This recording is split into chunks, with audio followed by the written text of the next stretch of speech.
ಪ್ರೀತಿಯ ವೀಕ್ಷಕರಿಗೆ Shankaranand TV YouTube ವಾಹಿನಿಗೆ ಸ್ವಾಗತ ಸುಸ್ವಾಗತ. ಇವತ್ತಿನ ವಿಡಿಯೋನಲ್ಲಿ ಮೀನರಾಶಿಯವರ ಜನವರಿ ತಿಂಗಳ ಮಾಸ ಭವಿಷ್ಯವು ಯಾವ ರೀತಿಯಾಗಿದೆ ಅನ್ನುವಂತಹ ಮಾಹಿತಿಯನ್ನು ತಿಳ್ಕೊಳ್ಳೋಣ. ಅದಕ್ಕಿಂತ ಮುಂಚಿತವಾಗಿ ಯಾರಾದರೂ ಶಂಕರಾನಂದ ಟಿವಿ ಯೂಟ್ಯೂಬ್ ವಾಹಿನಿಯನ್ನು ಸಬ್ಸ್ಕ್ರೈಬ್ ಮಾಡ್ಕೊಂಡಿಲ್ಲ ಅಂದರೆ ಸಬ್ಸ್ಕ್ರೈಬ್ ಮಾಡ್ಕೊಳ್ಳಿ. ಪಕ್ಕದಲ್ಲೇ ಇರುವಂತಹ ಬೆಲ್ ಐಕಾನ್ ಒತ್ತಿ, ಅದರಿಂದ ನೆಕ್ಸ್ಟ್ ಅಪ್ಲೋಡ್ ಮಾಡುವಂತಹ ವಿಡಿಯೋಗಳು ನಿಮಗೆ ನೋಟಿಫಿಕೇಷನ್ನ ಮುಖಾಂತರ ಬಂದು ತಲುಪತ್ತೆ. ಹೊಸ ಹೊಸ ಮಾಹಿತಿಗಳನ್ನು ತಿಳ್ಕೊಳ್ಳೋದಕ್ಕೆ ಸಾಧ್ಯವಾಗುತ್ತೆ ಅಂತ ತಿಳಿಸ್ತಾ, ಈ ಒಂದು ಜನವರಿ ತಿಂಗಳಲ್ಲಿ ಬದಲಾವಣೆ ಆಗುವಂತಹ ಗ್ರಹಗಳ ಬಗ್ಗೆ ಮಾಹಿತಿ ನೋಡೋಣ. 7ನೇ ತಾರೀಕು 1ನೇ ತಿಂಗಳು 2024ರಂದು ಬುಧ ಧನಸ್ಸು ರಾಶಿಯನ್ನು ಪ್ರವೇಶ ಮಾಡ್ತಾನೆ. 14ನೇ ತಾರೀಕು 1ನೇ ತಿಂಗಳು 2024ರಂದು ರವಿಯು ಮಕರ ರಾಶಿಗೆ ಪ್ರವೇಶ ಮಾಡ್ತಾನೆ. 18ನೇ ತಾರೀಕು 1ನೇ ತಿಂಗಳು 2024ಕ್ಕೆ ಶುಕ್ರ ಧನಸ್ಸು ರಾಶಿಗೆ ಪ್ರವೇಶ ಮಾಡ್ತಾನೆ. ಇನ್ನು ಈ ಬದಲಾವಣೆ ಆಗ್ತಿರುವಂತಹ ಗ್ರಹಗಳು, ಈಗಾಗಲೇ ಸ್ಥಿತವಿರುವಂತಹ ಗ್ರಹಗಳು ಮೀನ ರಾಶಿಯವರಿಗೆ ಯಾವ್ಯಾವ ಸ್ಥಾನದಲ್ಲಿ ಸಂಚಾರವನ್ನು ಮಾಡುತ್ತೆ ನೋಡೋಣ.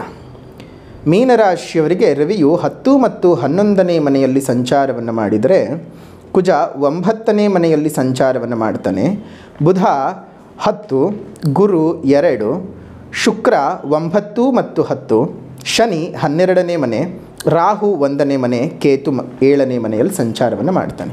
ಈ ಗ್ರಹದ ಸ್ಥಾನ ಸ್ಥಿತಿಗತಿಗಳಿಂದಾಗಿ ಯಾವ ರೀತಿಯ ಶುಭಾಶುಭ ಫಲಗಳು ಮೀನರಾಶಿಯವರಿಗೆ ಸಿಗುತ್ತೆ ನೋಡೋಣ.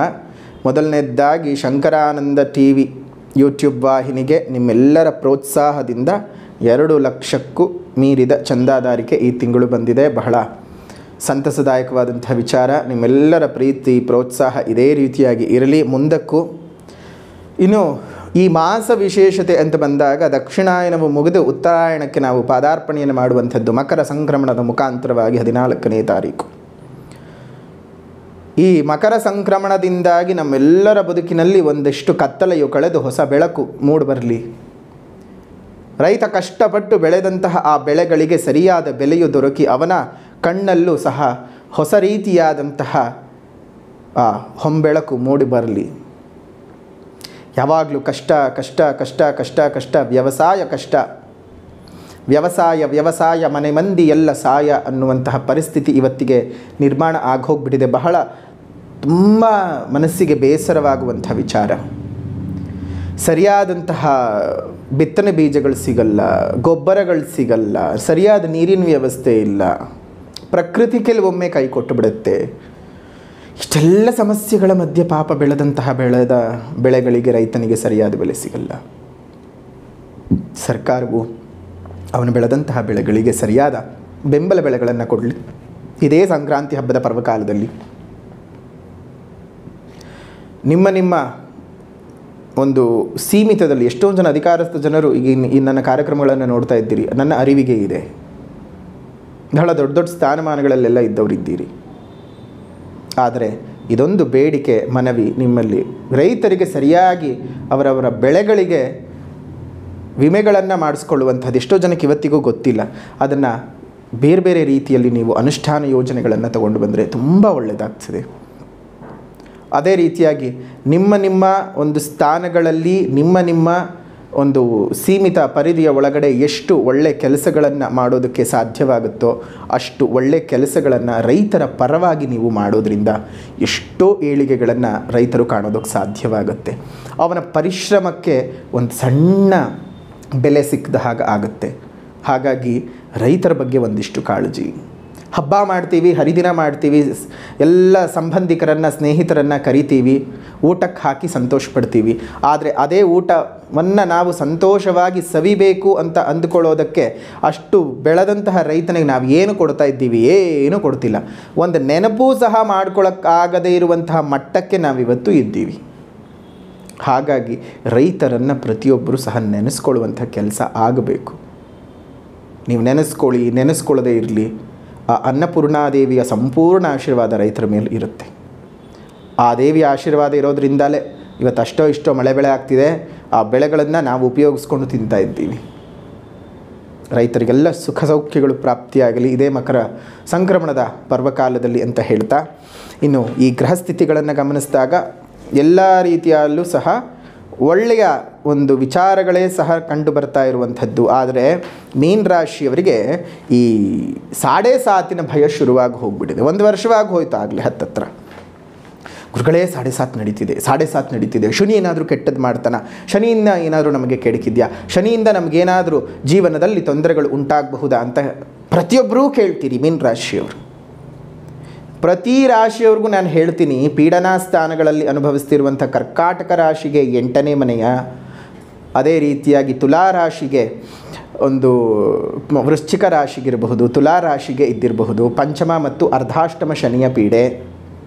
ಇನ್ನು ನಮ್ಮ ಮಕರ ಕುಂಭ ಮೀನ ರಾಶಿಯವರಿಗೆ 7.5 ಸಮಯಗಳು, ಇವೆಲ್ಲವೂ ಅಷ್ಟೇ ಪೀಡನಾ ಸ್ಥಾನಗಳು. ಹೌದು, ಹಾಗಂಥೇಳಿ ಶನಿ ಯಾರ ಹತ್ರನೂ ಗುತ್ತಿಗೆ ತಗೊಂಡಿಲ್ಲ, ಯಾರ ಹತ್ರನೂ ಹೋಗಿ ಕಾಂಟ್ರಾಕ್ಟ್ ತಗೊಂಡಿಲ್ಲ, ನಾನು ನಿಮಗೆ ಕೆಡಕೇ ಮಾಡ್ತೀನಿ ಅಂತ.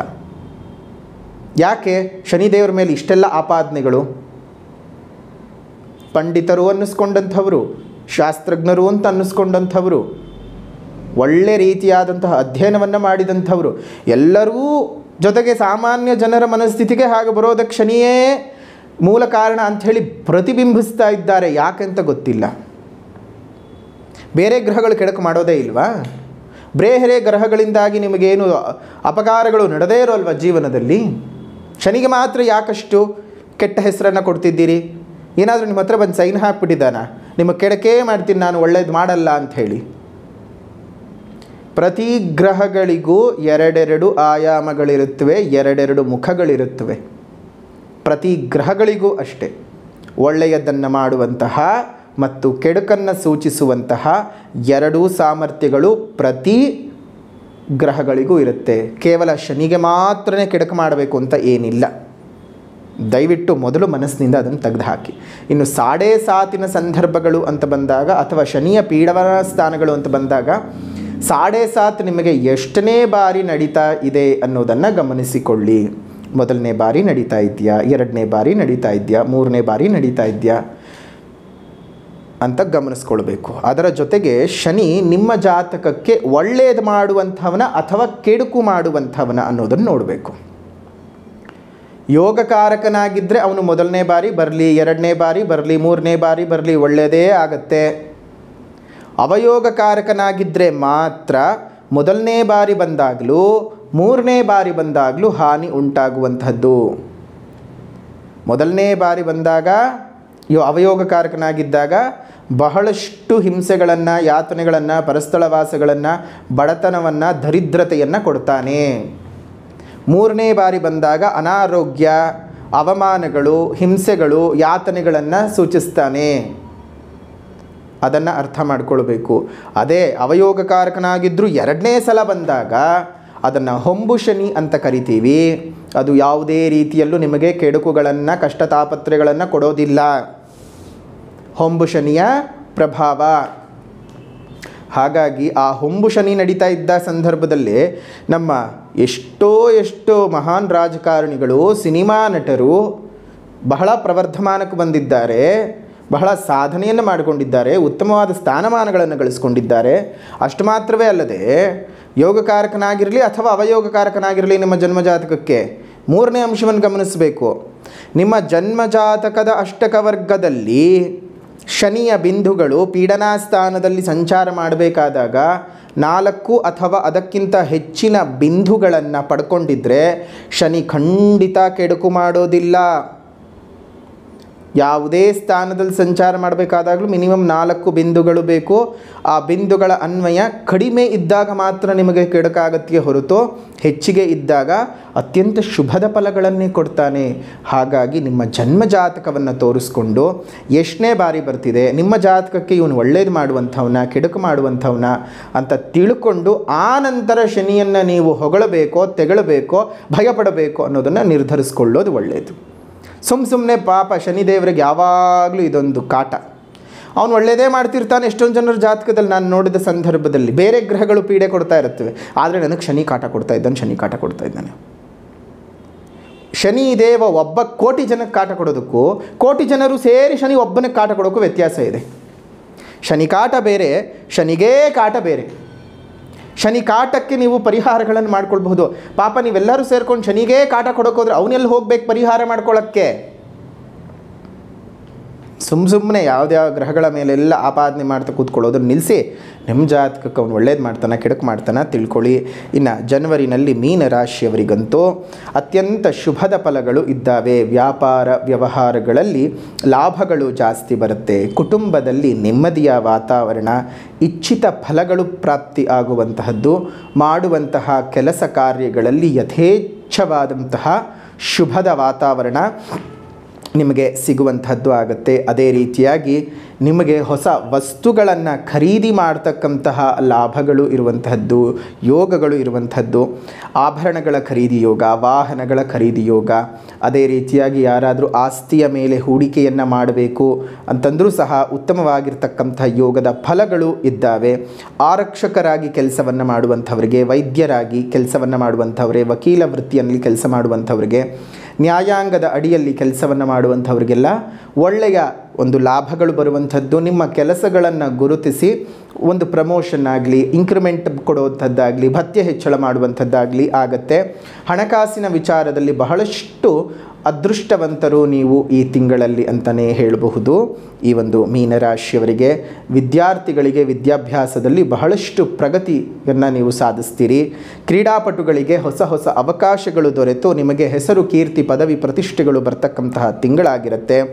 ಕುಟುಂಬದಲ್ಲಿ ಶುಭ ಕಾರ್ಯಗಳು ನಡೆಯುವಂತಹದ್ದು. ಅದೇ ರೀತಿಯಾಗಿ ಸ್ವಲ್ಪ ಮಟ್ಟಕ್ಕೆ ಶತ್ರುಕಾಟ ನಿಮಗೆ ಇರುತ್ತೆ. ಬಟ್ ಶತ್ರುಗಳು ಯಾರು ಅಂತ ನಿಮ್ಮನ್ನು ಗುರುತಿಸಿಕೊಳ್ಳಿ. ನೀವು ಅವರ ಸ್ವಲ್ಪ ಅಂತರವನ್ನು ಕಾಯ್ದಿಟ್ಕೊಂಡು ಅವರ ನಿಮ್ಮ ಹತ್ತಿರದಲ್ಲಿರೋ ಹಾಗೆ ನೋಡ್ಕೊಳ್ಳಿ. ಯಾರಿಗೇ ಆಗಲಿ ಶತ್ರುಗಳ ಕಾಟ ತುಂಬ ಸಹಜವಾದದ್ದೇ. ಈಗಿನ ಕಾಲಕ್ಕೆ ಈರ್ಷೆಗಳು ಜಾಸ್ತಿಯಾಗಿ ಒಬ್ಬನ ಬೆಳವಣಿಗೆಯನ್ನು ನೋಡಿದರೆ ಹೊಟ್ಟೆ ಉರಿ ಪಡ್ಕೊಳ್ಳೋದು. ಅದರಲ್ಲೂ ಅದು ಏನು ಗೊತ್ತಿಲ್ಲ, ಮೀನ ರಾಶಿಯವ್ರ ಬೆಳವಣಿಗೆಗಳನ್ನಂತೂ ಅದು ಎಲ್ಲರೂ ಹೊಟ್ಟೆ ಉರ್ಕೊಳ್ಳೋದೆ. ಯಾಕಂದರೆ ಅವ್ರ ಅಪಿಯರೆನ್ಸ್ ಆಗಿರುತ್ತೆ. ಎಷ್ಟೇ ಕಷ್ಟದಲ್ಲಿರಲಿ, ಎಷ್ಟೇ ನಷ್ಟದಲ್ಲಿರಲಿ, ಎಷ್ಟೇ ನೋವಿನಲ್ಲಿರಲಿ, ತನಗೇನೂ ಆಗಿಲ್ಲ ಅನ್ನುವಂತಹ ಆ ಭಾವದಲ್ಲಿ ಬದುಕ್ತಾ ಇರ್ತಾರೆ. ಆ ಬದುಕುವ ಛಲವನ್ನು ಮೀನರಾಶಿಯವರನ್ನು ನೋಡಿ ಕಲ್ತ್ಕೋಬೇಕು. ಆದರೆ ಆಂತರ್ಯ ನೋಡಿದ್ರೆ ಪಾಪ ಯಾವಾಗಲೂ ಕಷ್ಟ, ಯಾವಾಗಲೂ ದುಃಖ, ಯಾವಾಗಲೂ ನೋವು, ಯಾವಾಗಲೂ ಯಾತನೆ. ಹೊರಗಡೆ ಮಾತ್ರ ಗಟ್ಟಿತನದ ಪ್ರದರ್ಶನ. ಅದಲ್ವ ಮುಖ್ಯ ನಾಯಕನಿಗೆ. ಅವನ ಬೆನ್ನಿಗೆ ಬೀಳಲಿ 1000 ಬಾಣಗಳು, ಹಲವು ಬತ್ತಳಿಕೆಗಳು ಖಾಲಿಯಾಗಲಿ, ಆದರೆ ಅವನನ್ನು ನಂಬಿರುವ ಜನರ ಮುಂದೆ ಅವನು ಯಾವತ್ತೂ ಅವನ ಮುಖದ ಮೇಲಿನ ನಗು ಕಡಿಮೆ ಆಗಬಾರದು. ತೋಳ್ಬಲದಲ್ಲಿ ಒಂದಿಷ್ಟು ಬಲವು ಕಡಿಮೆ ಆಗಿಲ್ಲ ಅಂತ ತೋರಿಸ್ಕೊಳ್ಬೇಕಾದ ಸಂದರ್ಭವೇ ಇರುತ್ತೆ. ಅದನ್ನು ಮೀನರಾಶಿಯವ್ರು ಮಾಡ್ತೀರಿ. ಆದರೆ ಸ್ವಲ್ಪ ಮುಂಗೋಪ, ಕೋಪ ಕಡಿಮೆ ಮಾಡ್ಕೊಳ್ಳಿ. ಯಾರ ಹತ್ರ ಹೇಗೆ ಎಷ್ಟು ಮಾತಾಡಬೇಕು, ಯಾವಾಗ ಮಾತಾಡಬೇಕು ಅನ್ನೋದನ್ನು ತಿಳ್ಕೊಂಡಿದ್ದು ಮಾತಾಡಿ. ಮೀನರಾಶಿಯವರಿಗೆ ಹೊಸ ಹೊಸ ವ್ಯಾಪಾರಗಳನ್ನು ಶುರು ಮಾಡೋದಕ್ಕೂ ಸಹ ಇದು ಒಳ್ಳೆಯ ಕಾಲ ಅಂತಲೇ ಹೇಳಬಹುದು. ಹಾಗಾಗಿ ತುಂಬ ಚೆನ್ನಾಗಿರ್ತಕ್ಕಂತಹ ತಿಂಗಳು ಜನವರಿ ತಿಂಗಳಾಗಿರುತ್ತೆ. ಒಂದು ಮಾತ್ರ ಮೈನಸ್ ಪಾಯಿಂಟ್ ಏನಪ್ಪ ಅಂತ ಹೇಳಿದ್ರೆ, ನಿಮಗೆ ಈ ತಿಂಗಳಲ್ಲಿ ಅನಾರೋಗ್ಯಗಳು ಉಂಟಾಗುವಂಥದ್ದು, ವೈರಲ್ ಇನ್ಫೆಕ್ಷನ್ಸ್ಗಳು ಜಾಸ್ತಿ ಆಗುವಂಥದ್ದು, ಅದೇ ರೀತಿಯಾಗಿ ಥ್ರೋಟ್ಗೆ ಸಂಬಂಧಪಟ್ಟಂತಹ ಕಾಯಿಲೆಗಳು, ಈ ಹಾರ್ಮೋನಲ್ ಇಂಬ್ಯಾಲೆನ್ಸ್ಗಳಿಂದ ಬರುವಂತಹ ಕಾಯಿಲೆಗಳು ನಿಮಗೆ ಬಾಧಿಸುತ್ತೆ. ಸ್ವಲ್ಪ ಹುಷಾರಾಗಿದ್ದು ಆ ರೀತಿಯ ಲಕ್ಷಣಗಳು ಕಂಡು ಬರ್ತಾ ಇದ್ದ ಹಾಗೇ ನೀವು ವೈದ್ಯರಲ್ಲಿ ಭೇಟಿ ಮಾಡಿ ಸರಿಯಾದ ವೈದ್ಯರ ಸಲಹೆಯೊಂದಿಗೆ ಔಷಧಗಳನ್ನು ತಗೊಳ್ಳಿ, ಒಳ್ಳೆಯದಾಗಲಿ. ಇನ್ನು ಪರಿಹಾರದ ಕ್ರಮಗಳನ್ನು ನೋಡೋಕೆ ಬಂದಾಗ, ಮೊದಲನೇದಾಗಿ ಸಾಮಾಜಿಕ ಪರಿಹಾರ, ಎರಡನೆಯದಾಗಿ ಆಧ್ಯಾತ್ಮಿಕ ಪರಿಹಾರ. ನಿಮಗೆ ಸಾಮಾಜಿಕ ಪರಿಹಾರವನ್ನು ಮಾಡಿಕೊಂಡು ಆ ನಂತರ ಆಧ್ಯಾತ್ಮಿಕ ಪರಿಹಾರ ಮಾಡಿಕೊಳ್ಳೋದು ಭಾರಿ ಉತ್ತಮವಾದದ್ದು. ಏನು ಮಾಡಬೇಕು ಅಂದರೆ, ಪ್ರಕೃತಿಯನ್ನು ಕಾಪಾಡಿ, ಪ್ರಕೃತಿಯಲ್ಲಿರುವಂತಹ ಗಿಡಮರಗಳನ್ನು ಪೋಷಣೆ ಮಾಡಿ, ಸಾಧ್ಯವಾದ ಕಡೆ ಗಿಡಗಳನ್ನು ನೆಡುವಂತಹ ಕೆಲಸವನ್ನು ಮಾಡಿ. ಹಾಗಂಥೇಳಿ ಕಂಡೋರ್ ಸೈಟಿಗೆಲ್ಲ ಹೋಗಿ ಗಿಡಗಳನ್ನು ನೆಡುವಂಥ ಕೆಲಸ ಯಾರೂ ಮಾಡಿಬಿಡಿ.